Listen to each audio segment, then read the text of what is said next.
following is a presentation of the Liberty Flames Sports Network from Van Wagner.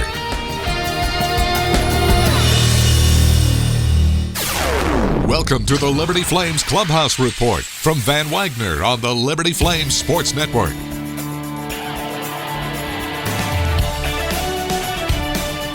The Flames Clubhouse Report is brought to you by Fakes Jewelers. Since 1930, trusted for generations. Stay tuned for the latest views on Liberty Flames baseball, a look around the ASUN Conference, and we'll catch up with Flames head coach Scott Jackson. Now, here's the voice of Flames baseball, Nick Pierce. Hello and welcome to another edition of the Liberty Flames Clubhouse Report. And the wins just keep on coming for the Flames as we enter this weekend series at Bellarmine. Liberty is riding a Division I program record 12-game winning streak after the Flames extended that streak on Wednesday night with a 10-2 win, Liberty over Virginia in Lynchburg. Nick Pierce with you again this week. We'll talk all about it. Also, we'll visit with the head coach of the Flames, Scott Jackson, as well as Flames right-hander Trey Gibson, the Sunday starter in the weekend rotation, and he's been on fire of late, but so has the rest of the ball club. As we mentioned, a 12-game winning streak, just an unbelievable time to be a fan of Flames baseball right now. Boy, it has been a lot of fun to watch over the last month, really, here for the Flames. Liberty undefeated in the month of March, now 12-0. Flames have not lost a ball game since February 28th when they were swept at TCU in that three-game series by a very good Horned Frogs team. Since then, Liberty has reeled off 12 in a row. They are now 8-0 in their home ballpark. And a look inside the numbers at the streak here. Offensively, Liberty hitting .272 in its last 12 ball games. They've scored 70 runs in that stretch and hit 9 homers, including 2 the other night in the game against Virginia. Big momentum shift early in that ball game. Will Wagner's 3-run homer in the bottom half of the first inning really set the tone for the rest of the game. Logan Matthew with a tack-on run, a solo home run in the third inning. And Matthew leads the ASUN in homers with 5 now on the season. But make no mistake, the pitching has been the most consistent key cog in this whole thing. 1.67 ERA for the Flames pitching staff. The bullpen has been dominant. The ERA for the bullpen, 0.90 in the last 12 ball games. 61 strikeouts in 50 innings of work. So those are just a few of the impressive numbers that the Flames have been able to put up over this 12-game winning streak. Included in here, a 3-game sweep on the road at UCF, a sweep of North Carolina, winning 8-7 in Chapel Hill, winning 8-4 in Lynchburg last week, and now a win over Virginia just this past Wednesday. Also, I did some digging after the game on Wednesday night against Virginia, and I went through and looked up all the win streaks in the country right now, and Liberty is currently tied for the longest active win streak in America with Wright State. Those are the only 2 12-game winning streaks currently in Division I baseball. Wright State actually started 0-5. The Raiders have now won 12 in a row to improve to 12-5 on the year. Liberty, kind of similar, started 2-5, and now the Flames find themselves at 14-5 on the year. So exciting times right now, and as I mentioned, 12 straight. That's a Division I record for the Flames. With a sweep this weekend at Bellarmine, and you take it one game at a time, but if the Flames were to sweep this series coming up this weekend, they'd not only be 6-0 in the ASUN, but they would also tie the all-time program record with their 15th consecutive victory. That would come on Sunday if the streak stays intact. And that record goes back to 1976. So we're talking about a record that's 45 years old and was set in just the third year of existence for the program when Liberty was coached by the Hall of Famer Al Worthington. So some history potentially on the line, although you take it one game at a time, and that's what the Flames will tell you, players and coaches included. But if you go back to last weekend, the series with VCU, Liberty had won 9 straight going into the series. The Friday game postponed. Saturday in Lynchburg, tied at 2 in the bottom half of the ninth inning. Aaron Anderson would come through with the walk-off RBI double to give Liberty its 10th straight win. That broke the all-time Division I record of 9 in a row, and also was part of the reason that Anderson wound up being named ASUN Co-Player of the Week this week. You look back over his last 10 ball games, he has been white hot. A .425 average, on base .510, .675 slugging with a home run and 7 doubles, and 12 RBIs for Anderson this year. Had a chance to catch up with Aaron after that big win last Saturday. He had a lot to say, but I'm going to play a clip here of what I thought was one of the most telling parts of the interview. Talking about this whole streak and how well the ball club's playing, Anderson said it really goes back to the UCF series. We didn't start the year like we wanted to down at Campbell or in Fort Worth, but that something clicked when we went down to Florida, and the at bat that really changed the year. And there was 2 of them was Wags getting a 2-out hit off that starter from UCF, and then Logan hitting that bomb, and then it seems like just after that, every time we've had a chance to come up with a big 2-out hit or just in some big moment, we've been able to find a guy to come through, and that's been huge. It's changed the complete tempo of our games, and it just feels like we're in control right now. Once again, that's Flames left fielder and ASUN Co-Player of the Week, Aaron Anderson, after last Saturday's walk-off win against VCU. And Anderson had a tremendous play in the outfield. He's not just getting it done at the plate, folks. He's run some balls down in left field. And then just the other night against Virginia, third or fourth inning of that game, it was the fourth inning, last out of the inning, in fact. And UVA had scored a couple of times in the inning. Addy Burrow was up, the DH. Skied one down the left field line. Anderson went tracking it over by the fence. It already crossed the foul line and then slammed into the fence. Made the catch, went tumbling over top of the fence. The video clip's on Twitter. I'm not doing it justice right now, describing the degree of difficulty of not just making this catch, but sacrificing his body to hold on to the baseball. But tremendous play by Aaron Anderson. If you remember 2 or 3 years ago, I think it was, Aiden Carricker in right field for the Flames made a similar type of play where he went somersaulting over top of the fence. So not quite unprecedented, but still not something that you see every day. Aaron Anderson just giving it his all right now, and what a pickup he has been. Transfer from Division II Flagler, and he has taken like a duck to water to Division I baseball. Well, this weekend, Liberty heads to Bellarmine University. Liberty and Bellarmine meeting for the first time on the baseball diamond.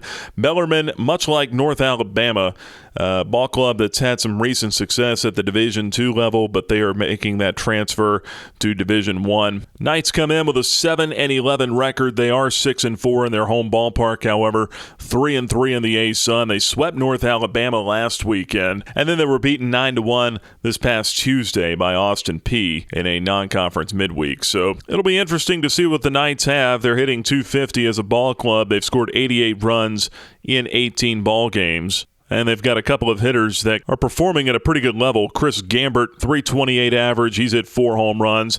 Lefty hitter Matt Higgins, .377, also with 4 dingers and a team-high 16 RBIs. The pitching has been the rough spot for Bellarmine. Team staff ERA of 6.36. And they've given up 173 hits and 16 home runs in 150 innings. Understand they're going to go with Dalen Miley in the first ball game on Friday with the start. He's 3-2 on the year with a 5.87 ERA. Saturday starter is supposed to be the lefty Shane Behringer, 1-3 with a 5.82. And then they have not yet announced a starter on Sunday. The Flames will go with their normal rotation this weekend. It'll be Trevor DeLate on Friday. Look at his last 3 ball games. He's just given up 2 earned runs in the last 18 innings pitched. He's gone 2-0 in his last 3 starts.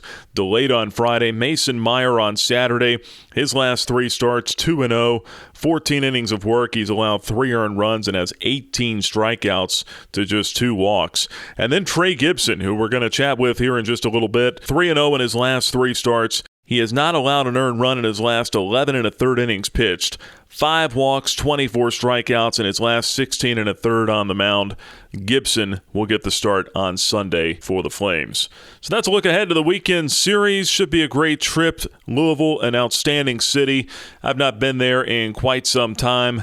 Actually, funny enough, the last time I was in Louisville was in 2007. It was a spring break trip. I was actually still a student at Liberty, and I made the trip with softball to take on the University of Louisville in a tournament that weekend. Lady Flames played Louisville.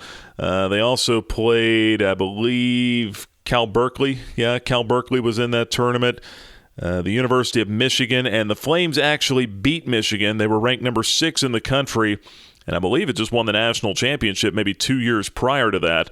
Liberty shut out Michigan during that week. So that was a huge win, and then made their way down to Knoxville after that and played Tennessee a couple of times. So that was the last time I was in Louisville, but a lot of great attractions for baseball fans in Louisville. They've got the AAA minor league affiliate of the Cincinnati Reds there, but then also the Louisville Slugger Bat Factory, where they make all of the special orders for the big leaguers and all the Louisville Slugger bats. So that's a big attraction. Then Churchill Downs, obviously. I mean, there's just a lot happening in Louisville. So it should be a great trip out there, great city, and should be some good baseball coming up here this weekend for the Flames in a new environment. All right, well, we are just getting started here on the Liberty Flames Clubhouse Report. Stick around. We've still got our conversation coming up with the head coach of the Flames, Scott Jackson. We'll revisit some of his post-game comments from the UVA game on Wednesday night. We'll also hear from Flames second baseman Will Wagner. But when we come back on the other side, we're going to chat with Flames right-hander Trey Gibson, the freshman from Yorktown, Virginia. We'll talk about his recent success and get to know Trey a little bit better on this week's Liberty Flames Clubhouse Report, presented by Fink's Jewelers from Van Wagner on the Liberty Flames Sports Network. Back-to-back Cure Bowl champion. Explode! The Flames won! Ranked 17th in the nation. Wins over Virginia Tech and Syracuse. The Flames wrap up the hook. Flames Nation, we're just getting started. Be at Williams Stadium this fall for Liberty Flames football. Head coach Hugh Freeze and the Flames are looking to win their 3rd straight bowl game. Season tickets start at just $70, a savings of 51% from single game prices. Get yours now at lufootball.com.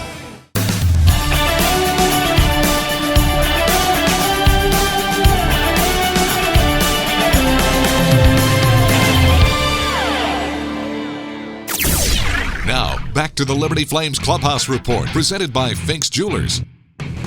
Clubhouse Report continues here this week as we check in now with Flames right-hander Trey Gibson.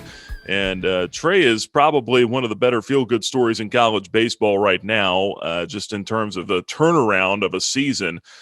Trey, I don't know how much you pay attention to numbers, but the first couple of outings, I know that you're aware, did not go very well for you. 9 earned runs in 2 1/3 innings. But then you look at your last 3 outings, only 1 earned run allowed in the last 16 1/3 innings pitched. How in the world do you make that kind of a transformation? What's led to the turnaround? Yeah, I know that those numbers are pretty drastic on the opposite ends of the spectrum. The first 2 starts, I was I hate to say it, but I was nervous. I kind of let the nerves get to me. I was trying to pitch not to fail rather than pitching to succeed. My mindset just wasn't in the right place. But I feel like what helped me lead to that was just guys in the locker room constantly giving me confidence and telling me that they believed in me. I thought that went a long way to help me. I think Scott Jackson said that after the TCU start, he said something to the effect of when he came to take you out, this might be the best thing that's ever happened to you. Do you recall that? And what was your reaction after he said that? It's just in the moment. When he came out to tell me, he just said, keep your eyes looking forward. I wasn't pleased with that start. I thought that I was going to be able to turn around after 1 start at Campbell, but I went back and talked with Coach Williams later that night. He kind of set me in the right direction. I mean, Coach Jackson has helped me a lot with this just because knowing that he has confidence in me to send me back out for a 3rd time after not even making out the 2nd inning, both starts. I felt that was huge. Visiting with Trey Gibson here on the Flames Clubhouse Report, was there a aha or a clicked moment when you were able to strike that guy out at UCF to get out of bases loaded in the 5th inning? For me, the aha moment was kind of after that 1st inning of that game. I let off that leadoff double, and then I ended up coming out to strike out the side, and then that really got me going. It was like, okay, yeah, I think I have it again. Because I never felt like I lost the skill. It was just more of me. I was just mentally not there. And then, baseball's 90% mental. So I just wasn't able to pull together and connect like my mind and my body. But after that start, I was like, after that leadoff double, I thought, I was like, yeah, this can't happen again. I don't want this to happen again. And then I pulled it together. Well, let's be honest, too. I mean, you have not been able to pitch that much over the last year or so with the pandemic. I mean, the senior season gets shut down. You had a knee injury, I think, your junior year, right? I mean, how challenging have the last 2 years been for you? Definitely getting my season cut short my junior year because of the knee injury. I ended up taking the summer off of that year. My innings have been limited the past 2 years. But I've never really thought about that affecting me at all because I've always knew that I've been able to pitch and get batters out. How much of that, I'm glad you said that, Trey. A lot of times guys want to go out there and show off, a lot of velocity or a nasty breaking ball. But you said it right there. Pitching is just figuring out how to get guys out, right? I mean, how much of your preparation each week is just how do I get guys out this week? Going into bullpens, my focus is locating my fastball and playing my off speeds based off that pitch. Preparation for a start. I mean, the first 2 starts, I would look over video and look at the hitters, and then the third start, I was kind of like, I think it'd be best if I would just focus on myself rather than what the other team does, because I feel like my strengths can beat other teams' strengths. So I let Gray take care of what he does because I have so much confidence in him and the homework that he does on the opposing team's batters. So I let him he calls the games for me since he started catching me. And then everything started clicking. Flames right-hander Trey Gibson with us on the Clubhouse Report this week. I think you got hurt on a check swing your junior year. Is that right? Yeah, I did. Yeah. Do you miss hitting though? Dude, hitting. I loved hitting. I do miss it, but I know my role as a baseball player is definitely on the mound. But yeah, hitting was so much fun. When did you start playing baseball? I started playing ever since I was a kid. The first age you can for T-ball, I was probably there. I played all up until now. So were there other sports, or did you just fall in love with baseball and say, this is it for me? When I was a kid, it wasn't until about I was 11 or 12 once I started really liking baseball. Growing up until high school, I played football and basketball as well. But once I hit high school, I was kind of like, yeah, I think my future is in baseball. I've loved it since, and I continue to love it now. You played travel ball with the Richmond Braves as well. What was that experience like? How much did that help prepare you? I felt like that was a major I felt like it helped me a lot because I was able to travel and face good teams. That was actually the reason why I got recruited by Liberty was because Coach Gaines, the former pitching coach here, he saw me at a travel ball tournament down in Atlanta when I was pitching for the Braves. So, I was blessed to have that opportunity to pitch in front of him because I'm here now and I love Liberty. Flames right-hander Trey Gibson with us. Let's just kind of go into some rapid fire here and let folks get to know you a little bit better. What goes on your pizza? I like the buffalo chicken. Okay. Yeah. What about coffee or soda? Either? I haven't drank soda in so long. The coffee, I like it black with a little bit of almond milk in it. Pretty plain. What's the time in your life that you were most afraid in a moment, or when were you most scared? I did hit my knee my junior year. I was kind of scared that, I would not be able to play in the summer. I ended up not.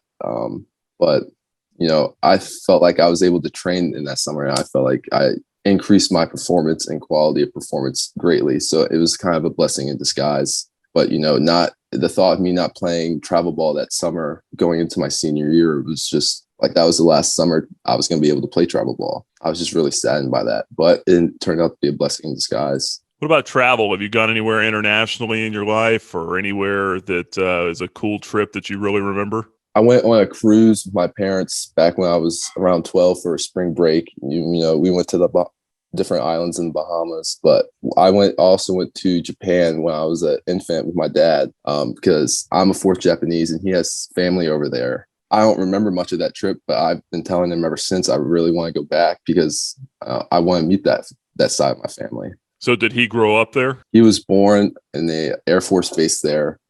He lived there until he was about 5, and then came back. He lived over in Air Force Base near where I grew up, actually, near Bethel. So was he military then? Yeah, he was Air Force, and he actually ended up going into the Navy after he played football at college. What do you want to do once college is over? I would imagine pro ball's on your mind, but have you ever thought about the military or career-wise if it's not baseball for you?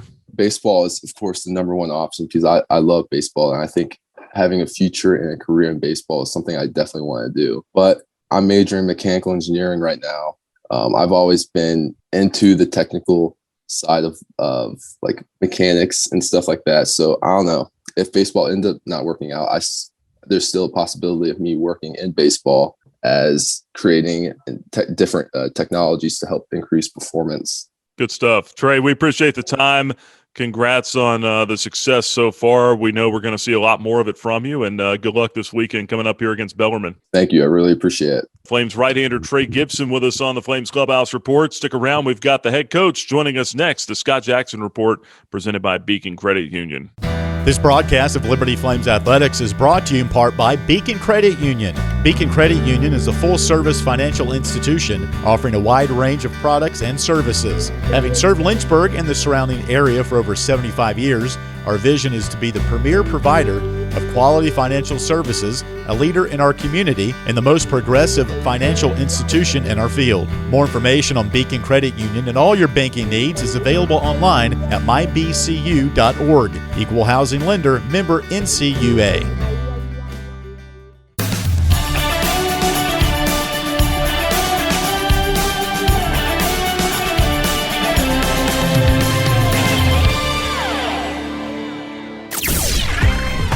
Back to the Liberty Flames Clubhouse Report, presented by Fink's Jewelers. This week's show continues with the thoughts of Liberty head baseball coach Scott Jackson, presented by Beacon Credit Union. Back here this week on the Liberty Flames Clubhouse Report, presented by Fink's Jewelers. As Liberty prepares to travel to Bellarmine this weekend, the Flames coming off their 12th consecutive win.